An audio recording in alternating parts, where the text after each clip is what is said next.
शांति। जैसे दूध होता है ना, दूध से दही बनता है और दही से मक्खन निकाला जाता है और मक्खन से घी बनता है। तो इसी प्रकार जो परमात्मा का ज्ञान होता है वो दूध की तरह है। और उसमें जब हम ज्ञान को सुनते हैं ना, तो फिर जो हमारे अंदर ये चिंतन चलता है कि हमारे अंदर क्या कमी कमजोरियां हैं, क्या विकार हैं, क्या बुराइयां हैं, किसे हमें कितनी निगेटिविटी है जो हमें हटाना है अपने अंदर से। तो ये जो बैक्टीरिया हैं निगेटिविटी के, बुराई के, विकारों के, है ना, जब ये ज्ञान सुन के जब हम चिंतन करते हैं तो वो एक्टिवेट हो जाते हैं, है ना। वो तुरंत हमारे मन में ये चलने लगता है कि अरे हमारे अंदर ये सब चीज़ें भी हैं। एक तरीके से परमात्मा का ज्ञान आईना का काम करता है ना। तो जब हमारे अंदर चिंतन हम करेंगे तो वो जो है ज्ञान सुनने पर हमारे अंदर जो विकारों का, नेगेटिविटी के जो बैक्टीरिया है ना, वो उसमें मिक्स होंगे। जैसे कि दूध में बैक्टीरिया मिक्स होते हैं तो वो बन जाएगा दही। अब उसको जब मथा जाता है दही को तो क्या होता है, मक्खन निकलता है। इसी तरीके से फिर हम ज्ञान सुन के और अपने स्वदर्शन करते हैं ना कि हमारे अंदर क्या कमी कमजोरियां हैं और क्या विशेषताएं, ये भी हमें मालूम पड़ती हैं। तो फिर जैसे दही को विलोने से फिर उसमें से क्या निकलता है, मक्खन निकलता है ना। इसी तरीके से ज्ञान का चिंतन करने से फिर चिंतन और मनन करते हैं तो फिर क्या होता है, हमारे को उसका सार समझ में आता है ना। सत्व निकलता है कि क्या है, ज्ञान का सत्यता मालूम पड़ती है हमें। और फिर उसके बाद जैसे कि मक्खन को पकाया जाता है तब जब उसको, तो फिर वो घी बनता है ना।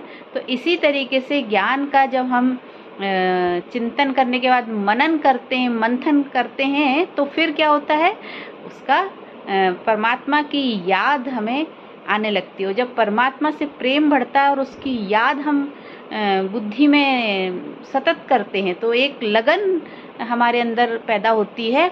और वो लगन जो है परमात्मा के प्रति, वो योग अग्नि पैदा करती है, जिससे हमारे अंदर जो विकर्म और विकार और बुराइयां और निगेटिविटी है वो धीरे धीरे जलने लगती, खत्म होने लगती है। तो जैसे कि वहाँ घी बना, दही से मक्खन निकाल के फिर घी बना, इसी तरीके से ज्ञान का चिंतन मनन मंथन करके जो सार निकला ज्ञान का, उस ज्ञान के सार से ही हमारी बुद्धि में धारणा हुई, है ना। और परमात्मा के प्रति लगन और प्रेम बढ़ा। तो योग अग्नि से, जैसे ज्ञान के चिंतन मनन मंथन से हमारे अंदर परमात्मा के प्रति जब लगन बढ़ी, योग अग्नि पैदा होती है, तो फिर एक तरीके से जो ज्ञान का सार है वो घी की तरह हमारी बुद्धि में उतर जाता है, विवेक जागृत हो जाता है। होता क्या है, जैसे कि दूध को ज़्यादा समय तक नहीं रख सकते, नहीं तो खराब हो जाता ना। इसी तरीके से हम ज्ञान कितना भी सुन लें, लेकिन अगर हमने ज्ञान का जैसे कि दूध का जब दही बना लिया तो उसकी लाइफ बढ़ गई ना, दही बन गया तो वो काम आ गया।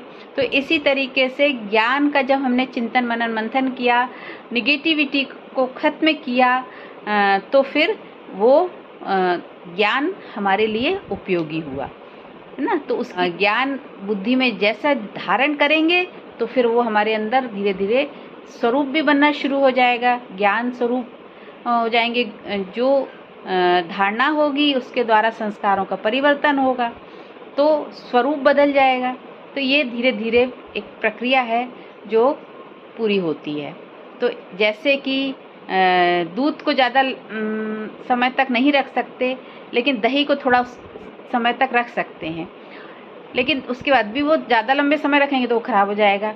अच्छा, मक्खन है, उसको थोड़ा सा दही की तुलना में थोड़ा ज़्यादा लंबे समय तक रख सकते हैं, लेकिन मक्खन के बाद को भी ज़्यादा समय तक नहीं रख सकते। पर घी को, मक्खन से जब घी बनाते हैं तो वो ज़्यादा समय तक रख सकते हैं। तो इसी प्रकार से जब हम ज्ञान का चिंतन मनन मंथन करते हैं और बुद्धि में धारण करते हैं, तो जो हमें सत्य ज्ञान की अनुभूति होती है और परमात्मा की योग अग्नि से हमारे अंदर जो निगेटिविटी है, जो विकर्म है, वो भस्म होना शुरू होते हैं। तब हमारे अंदर बुद्धि में विवेक जागृत होता है। तो वो जैसे घी का काम करता है ना, तो फिर वो लंबे समय तक हमारी बुद्धि में रहता है। हमारे सबकॉन्शियस माइंड में जो निगेटिविटी है जन्म जन्म से जो भरा हुआ है, जैसे कहते हैं ना कि 10% ही हम ब्रेन को यूज़ करते हैं, कॉन्शियस माइंड को यूज़ करते हैं, और सबकॉन्शियस माइंड जो है 90% वो तो निगेटिविटी से भरा हुआ होता है। तो उसके कारण हमारे कर्मों पर भी उसका प्रभाव पड़ता है, हमारे संस्कार बिगड़ गए होते हैं।